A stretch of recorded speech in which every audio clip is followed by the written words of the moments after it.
All right. Good morning. Good morning. Big waves out there. Good morning. Good morning. Good morning. Good to see everybody.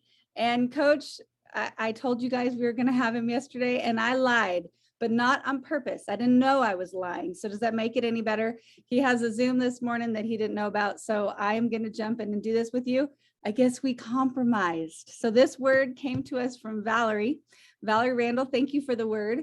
And I guess we compromised on that this morning. So I've got all kinds of notes again. So bear with me, but compromise, what is it, right? Like we hear this all the time, but what is it? It's an agreement or a settlement of a dispute that is reached by each side making concessions. Settle a dispute by mutual concessions, accept standards that are lower than is desirable. So the first two kind of sound good. The last one doesn't sound fantastic. But compromise, some quotes that I found, compromise is not about losing. It's about deciding that the other person has just as much right to be happy with the end result as you do. And that was Donna Martini. I like her last name. And then learn the wisdom of compromise, for it's better to bend a little than to break. Thought that was good.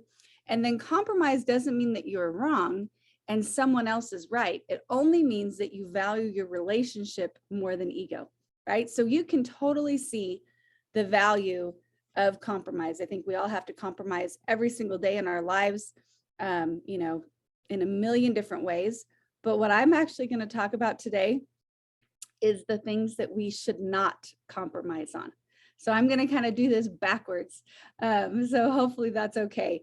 But at the last minute, that's what I thought of. So with that being said, there are some things that we can't compromise because they're what makes us who we are, right?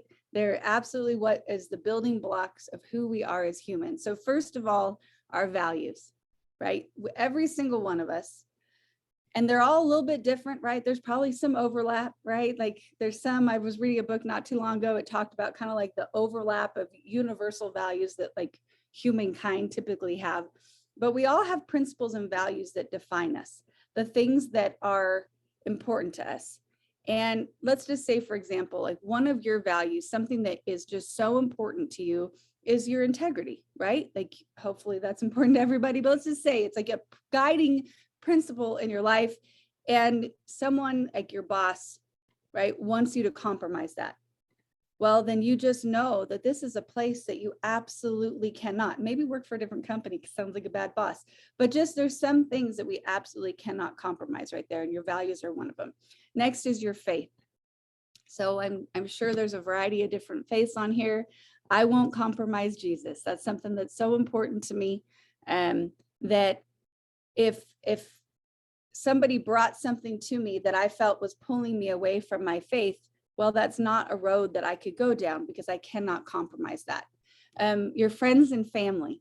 So these are the people that have created who we are. These are the people that are the most important in our life. These are the people that we value the most. So value them and don't compromise those relationships. If there's things in your life that is pulling you away from them, well, figure out where you need to get focused back so that you don't have to give up on those. Big life decisions. So these are the choices that you've made in the past or you want to make in the future. For example, let's say have babies, right? Like you're like, I'm going to have babies someday. Well, if your future partner says they're never going to have kids, that's a major life decision that probably we shouldn't overlap those two relationships and create a relationship with that person, because that's a compromise that's going to hurt a lot of people. Your hobbies and your passions. So don't let go of the things that truly bring you joy. And we can get busy, we can, get distracted. And a lot of times those things can just fall by the wayside. But go research yourself, right? Figure out what truly makes you happy and stop compromising on those things. Add them back into your life. And then your physical and mental health. I think that one doesn't need a whole lot of words. Don't give that up. Your goals. So we all have goals for our future. I pray that we all have goals for our future. And these are non-negotiables. These are things that are really important to you. So don't let those go just to ease some other relationship or some other situation. And then lastly, yourself. I think sometimes we kind of talked about this, like the promises that we break, sometimes the most often are to ourselves. So try your best not to compromise yourself for other people. So that's what I've got for you this morning. I know that was a little backwards on what compromise is, but that's sometimes how my brain works. So Myra, the floor is yours. It was great, Andrea. Thank you. Thank you so much. Good morning. Wow, it's always a blessing to start the day with you guys. We're going to talk about compromise. I hope I don't overlap too much with Andrea, but you know, to compromise, it's just simply like she has mentioned, it's to settle a dispute by mutual concessions. If we compromise with someone, you know, we reach an agreement with them in which we both give up something that we originally wanted. You know, a couple of examples that I'm going to share with you personally. We're in the process here at Vestavia of we're building new athletic facilities, new arts facilities. And in a meeting yesterday, we had to compromise because I'm not for, in our big indoor athletic multipurpose facility, I'm not for getting turf. You know, I wanted something to accommodate all sports. So we had to make a compromise on that. And what we did is we're not going to have turf, but we're going to add a special area that our football and soccer people can utilize. So that was wasn't a tough compromise, but it is. When you're dealing with these kind of things, you just have to. Another thing, had to compromise on, are we going to utilize office space or do we need storage space more? Well, everybody ultimately decided that we needed actually storage space more. When you're building new things, we're finding out you can never have enough storage. So we had to compromise. There are so many things in our lives that we hit every single day that we have to compromise on. You know, so what are some advantages of a compromise? Well, you got a faster resolution. You know, I've never thought about it that way, but that was the one thing that in my research for this morning is, you know, you got to find a faster resolution. You know, compromising, it may be more practical when time is a factor. You know, in our situation, it's not a rush as we're trying to build these new facilities because it's 2 years before it's going to be there. So that's not going to be a problem. So, but it also can provide a temporary, hold on. Good morning. We are compromising with the school right now and sharing your time.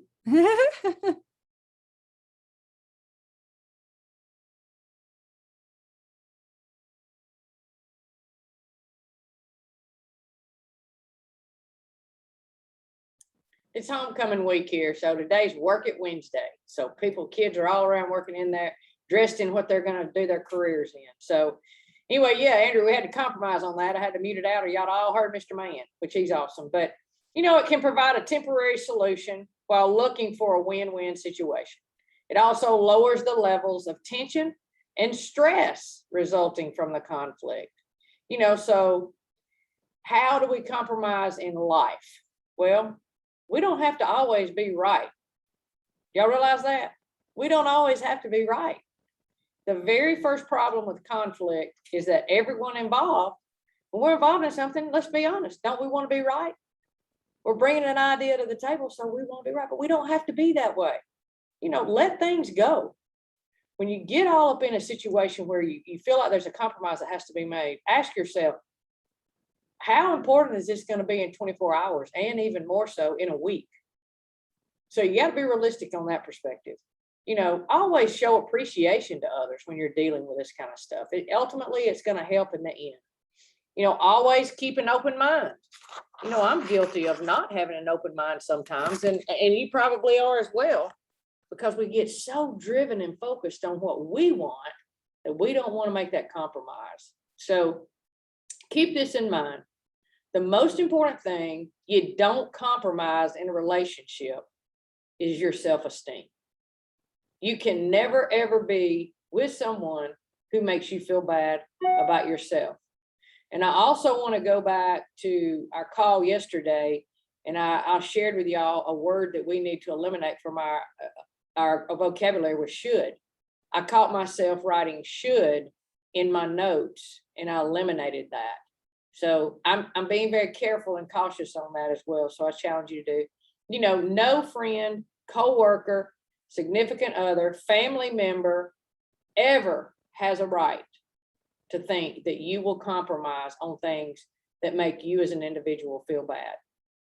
Learn the business of compromise, for it's better to bend a little than to break.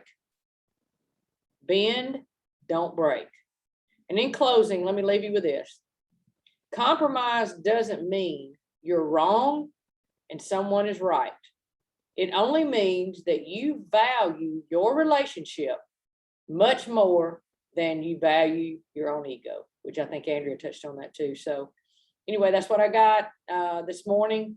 I hope you guys have a fantastic day. You people that are traveling to Utah, safe travels. Wish I was going to be there but I can't. I'm going to miss y'all like crazy. So anyway, have a great, great day. Love you all.